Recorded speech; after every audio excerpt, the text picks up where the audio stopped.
Hi అండి. అందరికీ నమస్తే. అందరూ బాగున్నారా? మనసులోని భావాలను సరదాగా పంచుకోవడానికి ఆల్వేస్ వెల్కమ్ టు మన స్నేహబంధం channel. And this is Mounika. నేనైతే చాలా బాగున్నానండి. ఇంక ఈ వ్లాగ్ ఏమో నేను ఈవినింగ్ నుంచి షూట్ చేసిన వ్లాగ్ అండి. మంచి కాఫీతో స్టార్ట్ అయ్యి మంచి మంచి రెసిపీస్ అయితే ఎండ్ అవుతుంది. వ్లాగ్ అయితే కంటిన్యూ అవుతూ ఉంటుంది. నేనైతే ఒక విషయం గురించి డిస్కస్ చేయాలనుకుంటున్నాను. సో దాని గురించి అయితే మాట్లాడుకుంటూ వ్లాగ్ని కంటిన్యూ చేసుకుందాం. ఏంటబ్బా అంత సీరియస్ డిస్కషన్ అనుకుంటున్నారా? ఏం లేదండి. వేరు కాపురం ఉండడం బెటరా లేకపోతే కలిసి ఉండడం బెటరా అన్న సందేహంలో కొంతమంది అయితే ఉండిపోయి ఉంటారు. సో ఆ విషయం గురించి ఒక మంచి క్లారిటీతో అయితే డిస్కస్ చేద్దాము. అలాగే కలిసి ఉండడం వల్ల లాభాలు నష్టాలు, విడిపోయి ఉండడం వల్ల లాభాలు నష్టాలు రెండింటినైతే నేను చెప్పాలనుకుంటున్నాను. సో ఇంకా వీడియో స్టార్ట్ చేద్దామా? నాకు తెలిసి ఈ వీడియోని వేరు కాపురం వెళ్ళాలి అనుకునేవారు లేకపోతే ఆల్రెడీ వెళ్ళిన వారు చూస్తూ ఉంటారు. కానీ నేను మీకు చెప్పాలనుకుంది ఒకటే అండి. మనం కలిసి ఉన్నా లేకపోతే వేరుగా ఉన్నా మనకి పని అయితే తప్పదు. బ్రెయిన్కి స్ట్రెస్ కూడా కంపల్సరీ అనమాట. అండ్ నేను చెప్పాలనుకున్న ఒక విషయం ఏంటంటే మనకి టైం అనేది ఎప్పటికీ ఆగదు. అది కలిసి ఉన్నా వేరుగా ఉన్నా టైం అనేది ఎప్పుడూ ఒకటే. ఇంకపోతే బాడీకి బ్రెయిన్కి రెండింటికి స్ట్రెస్ అనేది తప్పదు అన్నాను కదా. అది ఎలా అన్నది నేను ఒక 2 కేటగిరీస్గా చెప్తాను. తర్వాత ఒక నిర్ణయం, అది నా ప్రజెంట్ లైఫ్లో తీసుకున్న ఒక డెసిజన్ కూడా చెప్తానన్నమాట.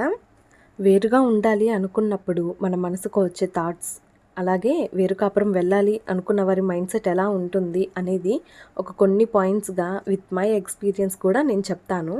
పాయింట్ నెంబర్ 1 ఏంటంటే పని తగ్గుతుంది, మేమిద్దరమే కదా, లేకపోతే పిల్లలు ఉంటే మేము నలుగురమే కదా, పని స్పీడ్గా చేసేయవచ్చు, ఈ పని చేయి ఆ పని చేయి అని చెప్పే వాళ్ళు ఉండరు కాబట్టి నిదానంగా శుభ్రంగా చేసుకోవచ్చు అని అనుకుంటారు. నెంబర్ 2 ఏంటంటే మనకు నచ్చింది వండుకొని తినొచ్చు, పిల్లలకు నచ్చింది ఎప్పుడు కావాలన్నా చేసి ఇవ్వచ్చు.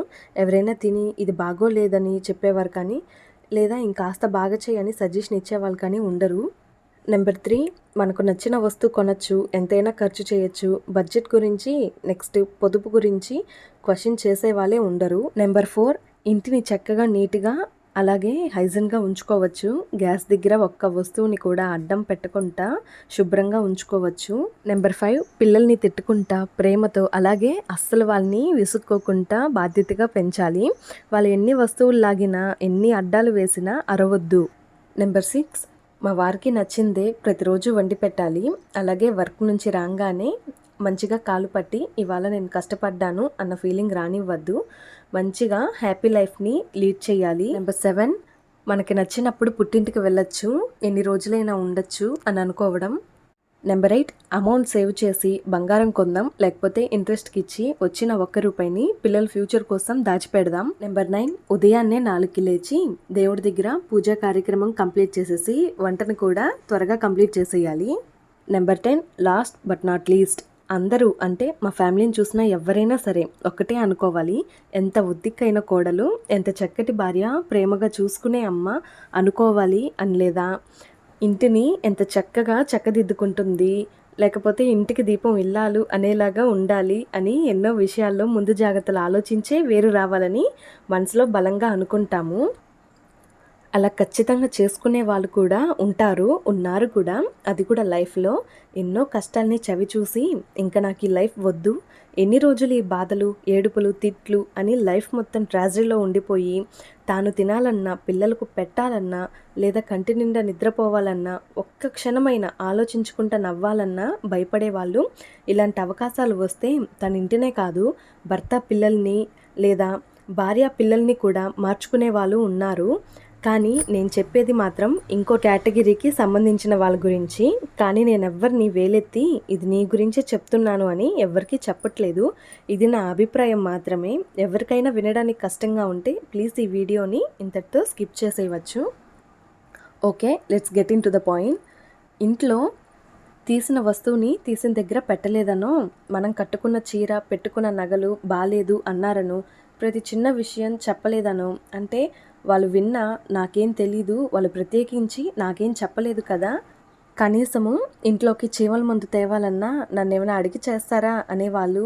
లేకపోతే తడి టవల్ ఆరేయలేదనో, పొడి బట్టలు తేలేదనో, బూజులు కొట్టలేదనో, బయట వాళ్ళ దగ్గర మనల్ని పొగడలేదనో, తోడికోడలు అందరితో బాగుందనో, పిల్లలు మరీ ముదిగారంగా లేకపోతే గారాబంగా పెంచేస్తున్నారనో, బాత్రూమ్స్ శుభ్రంగా ఉంచట్లేదనో, వంటిల్ని హైజీన్‌గా పెట్టట్లేదనో, ఇలా చిన్న చిన్న విషయాలకి సూక్ష్మంగా ఆలోచించి హైపర్ డిప్రెషన్‌లోకి వెళ్ళిపోయి హెల్త్‌ని పాడు చేసుకొని వేరు కాపురం పెట్టాలి అని అనుకుంటారు.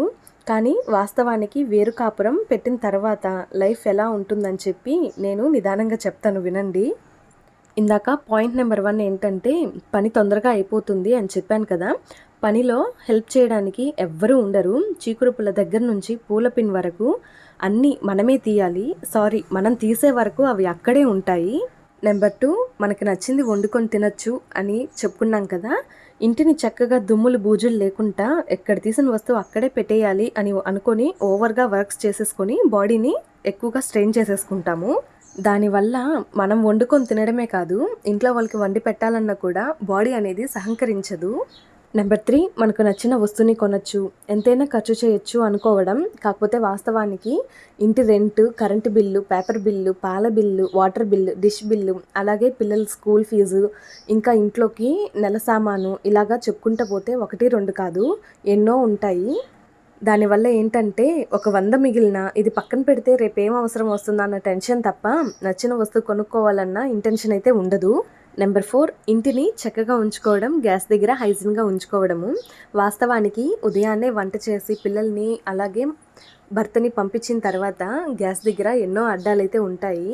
కాకపోతే హడావిడి మీద వాళ్ళని పంపించిన తర్వాత ఒంట్లో 0.0% కూడా మనకి నిలబడడానికి ఓపిక అయితే ఉండదు. సరే తర్వాత చేసుకుందాము అని అనుకుంటే అది అలానే ఉండిపోయి ఒళ్ళనేది బద్ధకించేస్తుంది. లేదు వెంటనే చేసేసుకోవాలి అని హడావిడిగా పరిగెత్తామంటే అక్కడ అంటే ఆ పని చేసుకున్న తర్వాత మనకి ఫుడ్ కాడికి వెళ్ళేసరికి ఇప్పుడు దాకా నిలబడి చేసాం కదా, కొంచెంసేపు తర్వాత తిందాము అన్నట్టుగా అయిపోతుంది.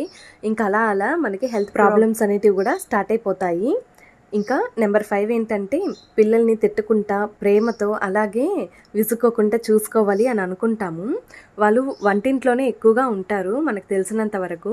ఇంకా వంటింట్లో మనం నీట్‌గా సర్దుకున్న తర్వాత కనీసం వాళ్ళకి ప్లేట్ లాగినా కూడా చిరాకొచ్చేస్తది.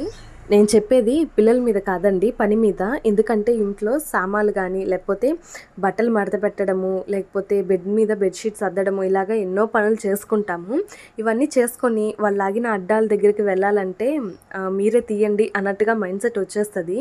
ఇలా ఏంటంటే వాళ్ళ మీద కోపం చూపియడము, ఇలా చేయడం వల్ల వాళ్ళకి మన మీద ఒక బ్యాడ్ ఒపీనియన్ అనేది వచ్చేస్తది.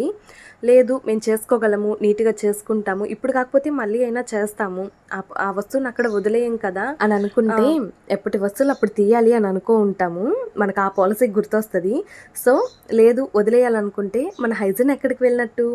ఇలా కొన్ని కొన్ని విషయాల్లో డిస్టర్బ్ అయిపోతాము. ఇంకా నెంబర్ 6 వచ్చేసి మా వారికి నచ్చింది వండి పెట్టాలి, వాళ్ళకి రాగానే కాలు పట్టాలి అని అనుకుంటాము.